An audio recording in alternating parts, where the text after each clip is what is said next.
আসসালামু আলাইকুম। এখন আমরা সিএসএস প্লট সম্পর্কে বিস্তারিতভাবে জানব। সিএসএস প্লট মূলত কোনো একটি সেকশন, এলিমেন্ট বা ব্লককে লেফট অথবা রাইটে নেওয়ার জন্য ব্যবহার করা হয়। আমরা সাধারণত যে ওয়েবসাইটগুলো দেখতে পাই, এই ওয়েবসাইটগুলোর টেম্পলেট ডিজাইনের ক্ষেত্রে প্লট ব্যাপক হারে ব্যবহার করা হয়। প্লট শব্দের বাংলা অর্থ হলো ভাসমান। আমরা যদি কখনো কোনো ডিপ এলিমেন্ট বা ট্যাগের ক্ষেত্রে প্লট ব্যবহার করি, সেই ক্ষেত্রে ওই এলিমেন্ট বা ওই ব্লকটি ভাসমান হয়ে যায় এবং তারপর আমরা সেটিকে লেফটে অথবা রাইটে নিয়ে যেতে পারি খুব সহজে।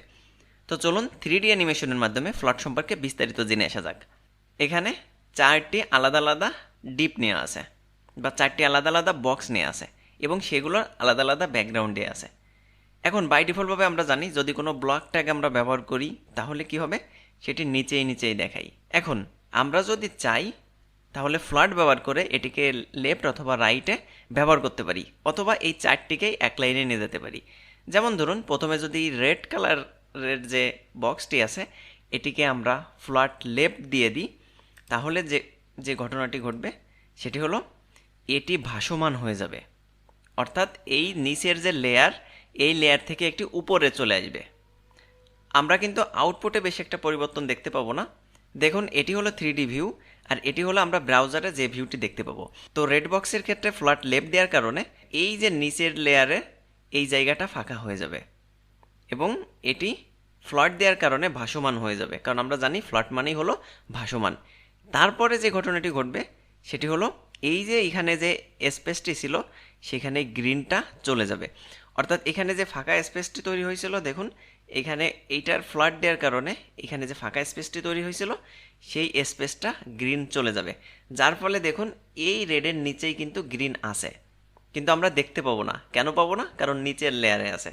এখন এই রেডের এইটা ফ্ল্যাট লেফট দেওয়ার কারণে এ ঠিকই লেফটে চলে আসছে ভাসমান হয়ে, কিন্তু এই নিচের লেয়ারটা ফাঁকা হয়ে যাওয়ার কারণে এইটা ফিল হয়ে যাবে এই গ্রিনটা এইদিকে সরে যেয়ে, এই যে এখন গ্রিনটা সরে যেয়ে ফাঁকা হয়ে যাওয়ার কারণে ও এই উপরের লেয়ারের নিচে বরাবর আছে, কিন্তু আমরা দেখতে পাচ্ছি না। এখন যদি আমরা এই গ্রিনটাকেও ফ্ল্যাট লেফট দিয়ে দিই তাহলে কি হবে, এ এইখানে উঠে চলে আসবে, দেখুন ওইখানে উঠে চলে আসছে। এবং তারপর কি হবে, তারপর এই যে যে 3 নম্বর যে ব্লু কালারের সেকশনটি ছিল সে নিচেই যে এখানে এই জায়গাটা ফিল আপ করবে, অর্থাৎ এইখানে যে ফাঁকা জায়গাটা তৈরি হয়েছে এটি ফিল আপ করবে। একইভাবে যদি আমরা ব্লুটাকেও ফ্ল্যাট করে দিই তাহলে কি হবে, আবারও নিচে এখানে ফাঁকা জায়গা তৈরি হবে, কিন্তু এক লাইনে চলে যাচ্ছে, দেখছেন। এরপরে যে ফাঁকা জায়গাটা তৈরি হচ্ছে এটা এই যে এই ইয়েলো কালারের এই ব্লকটা যে এই জায়গাটা দখল করছে।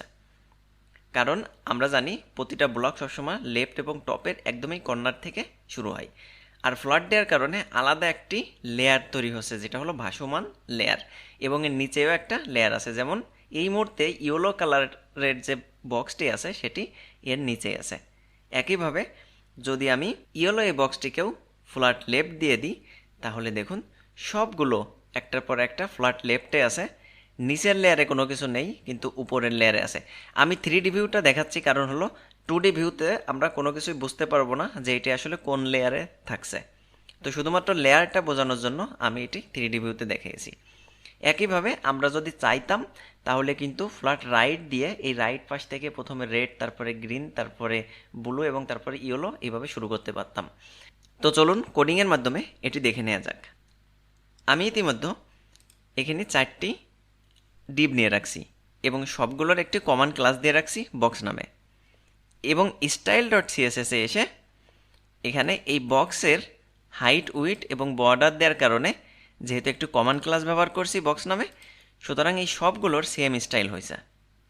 এখন প্রথমটি রেড, তারপরে গ্রিন, তারপরে ব্লু এবং তারপর অরেঞ্জ, এই কালারগুলো করতে হবে। সুতরাং আমাদের এই প্রতিটা বক্সের আলাদা আলাদা একটা আবার ক্লাস ঘোষণা করতে হবে। তো আমরা জানি একের অধিক ক্লাস ঘোষণা করতে গেলে স্পেস দিয়ে দিয়ে করতে হয়। তো আমি এই 4টার জন্য 4টা আলাদা আলাদা ক্লাস ঘোষণা করে নিলাম। ওকে, আমি এখানে 4টি আলাদা আলাদা ক্লাস ঘোষণা করে নিলাম। তার মানে একটি কমন ক্লাস আছে সবার, এবং যেহেতু আলাদা আলাদা ডিজাইন হবে সুতরাং আমি আলাদা আলাদা ক্লাসও ঘোষণা করলাম। আর একের অধিক যেহেতু ক্লাস ঘোষণা করছি ভিতরে একটি স্পেস ব্যবহার করছি। এখন চলুন এই 4টা ক্লাসকে আলাদা আলাদাভাবে সিলেক্ট করা যাক। স্টাইল ডট সিএসএসে আসলাম, যেহেতু ক্লাস ব্যবহার করেছিলাম ডট বক্স অন, চারটিকে আলাদা আলাদাভাবে সিলেক্ট করে নিলাম। এখন বক্স যে অন যে ক্লাসটি ছিল এটির ব্যাকগ্রাউন্ড আমি রেড করে দিলাম, যার ফলে এই প্রথমটি রেড হয়ে গেল। একইভাবে আমি দ্বিতীয়টির ব্যাকগ্রাউন্ড লাইট গ্রিন করে দিলাম এবং তৃতীয়টির ব্যাকগ্রাউন্ড আমি স্কাই ব্লু করে দিলাম এবং চতুর্থটির ব্যাকগ্রাউন্ড আমি ইয়েলো করে দিলাম, যার ফলে এরকম চারটি আলাদা আলাদা বক্স আমার তৈরি হয়ে গেছে। ওকে, এখন 1 নম্বর বক্সকে চলুন ফ্লট দিয়ে আসা যাক। তো যদি আমি এরকম ফ্লট লেফট ব্যবহার করি তাহলে দেখুন এই 2 নম্বর যে গ্রিন ছিল সেটি কিন্তু এখন দেখা যাচ্ছে না, কারণ হলো এই গ্রিন এর নিচেই আছে। দেখুন এটা আমরা ভালো করে বুঝতে পারবো যদি আমরা ফ্লট রাইট ব্যবহার করি। দেখুন রেডটাকে ফ্লট রাইট ব্যবহার করার কারণে এটি রেড রাইটে চলে আসছে এবং গ্রিনটা এই ফাঁকা জায়গাটা দখল করছে। একইভাবে যদি আমরা বক্স টুকেও ফ্লট রাইট করে দিই তাহলে দেখুন রেডের পরে এখানে গ্রিন চলে আসছে এবং একইভাবে দেখুন তারপর এটি রাইটে চলে আসছে এবং ফাইনালি এটিকেও যদি আমরা ফ্লট রাইট করে দিই তাহলে দেখুন চারটি রাইটে আছে। তো সর্বপ্রথম রেড, তারপরে গ্রিন, ব্লু এবং ইয়েলো, এই চারটি রাইট থেকে শুরু হয়েছে।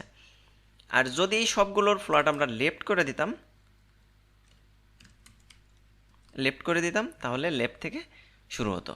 এখন যদি আমরা 2টা লেফট এবং 2টা রাইট দিতাম, যেমন বললাম যে বক্স 1 আর 2 লেফটে থাকবে এবং 3 আর 4, দেখুন অলরেডি 3 কিন্তু রাইটে চলে গেছে, রাইট, তাহলে 3 আর 4 রাইটে থাকবে। অর্থাৎ এটি ভাসমান করে কিন্তু আমরা লেফট এবং রাইট অনুযায়ী কন্ট্রোল করতে পারি। মূলত আমরা যে ওয়েবসাইটগুলো দেখতে পাই তার যে সাইড বার থাকে এটি দেখবেন লেফট অথবা রাইটে থাকে। এই সাইড বারগুলো এভাবেই কিন্তু ফ্লটের মাধ্যমে আমরা লেফট অথবা রাইটে নিতে পারি।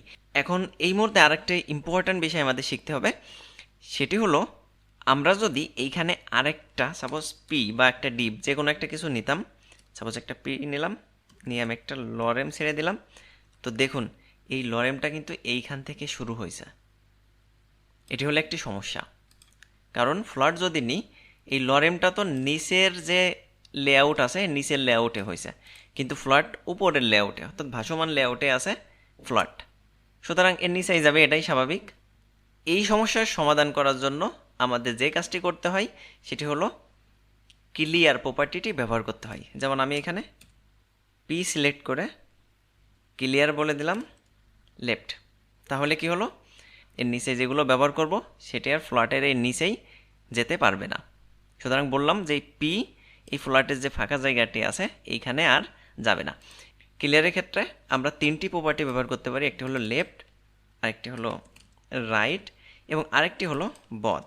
দেখুন এই 3টার কাজ আসলে কি, যদি আমি এই যে ফ্লটগুলো ব্যবহার করছিলাম লেফট,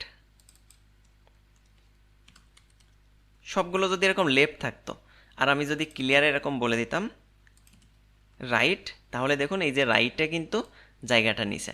আবার যদি আমি ক্লিয়ার লেফট দিতাম তাহলে দেখুন লেফট থেকে কিন্তু নিতে পারতো না।